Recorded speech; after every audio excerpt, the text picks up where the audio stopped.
Hi everyone, welcome to one more class of English for academic purposes. Nessa aula a gente vai aprofundar um pouquinho mais a questão da construção de sentenças para que vocês possam escrever sentenças em inglês e também falar alguns vocabulários importantes para vocês. Então vamos lá. Nas aulas anteriores a gente trabalhou com a estrutura básica de sentenças em inglês: subject plus verb plus complement, sujeito, verbo, complemento. Não esqueçam disso. Tá? E com alguns verbos e tempos verbais para que possamos escrever sentenças. Hoje iremos aprofundar um pouco mais este conteúdo e também apresentar algumas palavras importantes no contexto acadêmico e profissional da turma. Então, bora! Então, quero que vocês observem essas sentenças abaixo. Primeiro, aqui a gente tem: They are undergraduate students. They study information technology. She applied to a scholarship abroad. Her application was not accepted. We can pay by credit card. We can pay by cash. Então, aqui a gente tem várias sentenças simples, né? E a gente sabe que quando a gente fala e quando a gente escreve textos em inglês, a gente não faz sentenças tão pequenininhas muitas vezes, né? Períodos tão curtos. A gente tende a linkar algumas dessas sentenças. Então, todas essas sentenças aqui que a gente tem, elas poderiam se tornar o que a gente chama de compound sentence, sentenças compostas, que elas se tornam esse tipo de sentença a partir de uma conjunção que junta duas ideias. Então, vamos ver como isso acontece. They are undergraduate students, vírgula, and they study information technology. Então, se a gente voltar aqui, a gente tinha: eles são alunos de graduação. Observação: undergraduate students significa alunos de graduação. Anotem, façam uma estrela, um coração para vocês saberem que é importante. They study information technology. Mas eu quis juntar numa sentença só. Então, eu utilizei a conjunção e, and, para juntar essas duas sentenças e criar uma sentença composta. Tá? Então, antes tínhamos duas simples, agora temos uma composta. O que significa isso, né, na gramática? Né? A sentença composta contém pelo menos duas orações independentes. Essas orações podem ser combinadas com uma vírgula e uma conjunção coordenada. Quais são algumas conjunções coordenadas que a gente vai trabalhar? And, o e, but, mas, so, então, e or, que é o ou, tá? Então, aqui nessa primeira, a gente juntou, a gente tinha duas ideias que davam para ser juntadas com and, né, para ter ideia de soma, né? Eles são estudantes de graduação e estudam ciências, sistemas de informação. She applied to a scholarship abroad, but her application was not accepted. Aqui a gente tem uma diferença, né? Então, a gente tem aqui: ela aplicou para uma bolsa de estudos no exterior, mas a sua candidatura não foi aceita. Então, quer dizer, mas ela não conseguiu. Então, aqui eu juntei duas sentenças que tínhamos sentenças independentes em uma composta, tá? A partir da conjunção but. E a última: we can pay by credit card or we can pay by cash. Nós podemos pagar com cartão de crédito ou nós podemos pagar no dinheiro. Então, são duas opções que eu tenho: ou no cartão de crédito ou no dinheiro, tá? Então, aqui a gente tem essas três sentenças. Vejam que nós juntamos todas elas que eram simples e estavam separadas em sentenças um pouquinho mais complexas através dessas conjunções. Isso ajuda na nossa criação de textos em inglês, ajuda o nosso texto fluir um pouco mais, a nossa linguagem soar um pouquinho mais natural. Porém, eu deixei esse PS aqui bem grande para alunos, principalmente alunos iniciantes e básicos. Tomem bastante cuidado com a escrita, né? Evitem sentenças muito longas. Eu sempre falo isso porque às vezes a gente pega textos em inglês com sentenças de 3, 4 linhas sem ponto. E isso é muito confuso na língua inglesa. No português a gente costuma fazer isso, mas no inglês evitem ao máximo, tá? Vejam que a união dessas duas sentenças aqui não causou nenhuma confusão, né?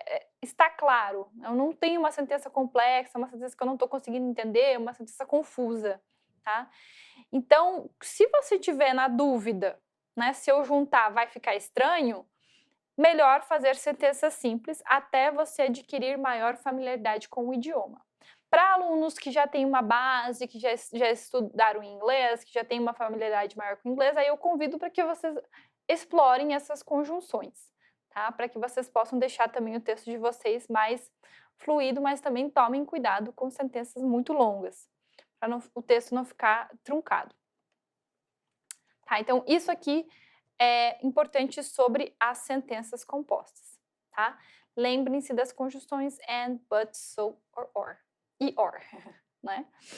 Agora eu vou passar para vocês umas palavras que são importantes no contexto acadêmico e também no contexto do perfil da turma. Então, a gente viu na sentença anterior, undergraduate students, são os estudantes de graduação.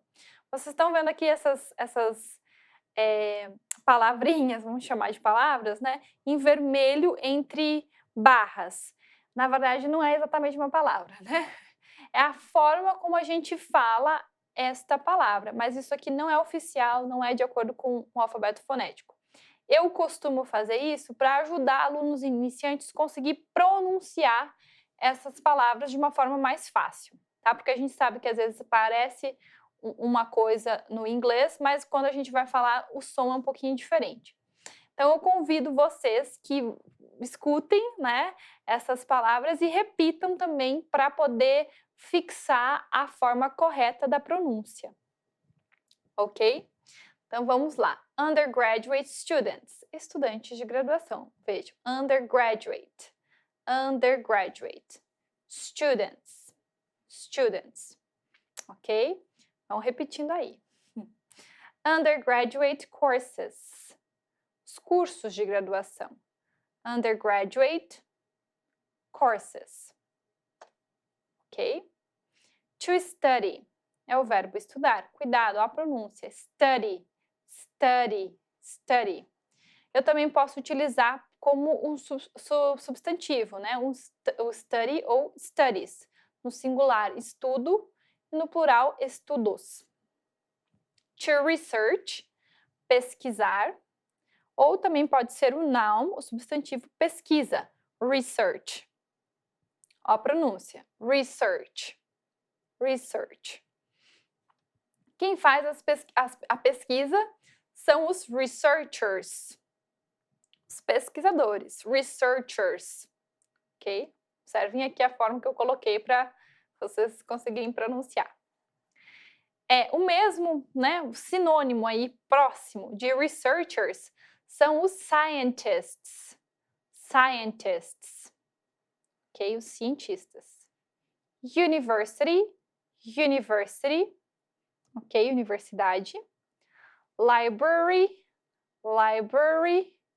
É biblioteca. Ó a pronúncia. Library. O R do inglês é esse R bem, que a gente chama no português do R caipira, né? É um R bem gutural aqui, or mesmo, tá? Lecture. Lecture. O que significa lecture? É o mesmo que class, o mesmo que aula no contexto universitário. É uma aula expositiva. Então, vocês, por exemplo, agora estão assistindo uma lecture. To show. Mostrar ou apresentar. Isso aqui vai aparecer bastante em textos acadêmicos, esse verbo. The results show, os resultados mostram. Né? The study showed that. O estudo mostrou que. Então, to show é bem comum. To analyze. To analyze. Analisar. Também vai aparecer bastante em textos, né? Quando você fala o objetivo foi analisar. The goal was to analyze. Tarará. Ok? Então, deem uma olhadinha nessas palavras aqui. Algumas são cognatas, como university, analyze. Algumas não são, então scientist também cognata. Importante que vocês anotem, façam um grifo para aprender essas palavras, ok? E agora no contexto mais próximo de vocês, né? Eu trouxe aqui firefighters. Firefighters são os bombeiros ou bombeiras. Firefighters, substantivo. Fire department. Fire department. Ou fire brigade. fire brigade são duas formas de falar corpo de bombeiros, tá? Fire é fogo, né? Então, é o departamento do fogo, é a brigada, não, é duas formas de a gente falar corpo de bombeiros, fire department ou fire brigade. Fire, fogo ou incêndio, estava aqui embaixo já. Fire engine ou fire truck. Fire engine ou fire truck, que é o carro ou um caminhão do corpo de bombeiros. Ok? Então vejo que tudo está relacionado aqui com fire, né? Fire extinguisher é o extintor, tá? Extinguisher, essa talvez seja mais difícil de falar. Flames, chamas, flames. Verbo, to put out the fire, apagar o incêndio ou apagar o fogo. To put out the fire, esse aqui é mais informal, né? A gente chama de phrasal verb, to put out the fire. E um mais, que não é um phrasal verb, é um verbo talvez que soa um pouquinho mais formal, to extinguish the fire. To extinguish the fire. Apagar o fogo ou incêndio, tá? Então essas palavras aqui eu vou pedir para vocês escutarem, repetirem, anotarem, porque vocês vão precisar utilizar ela para escrever sentenças em inglês e elas vão ser importantes para o contexto acadêmico e contexto profissional de vocês. Então, pessoal, foi isso por hoje. Thank you very much and see you. Bye!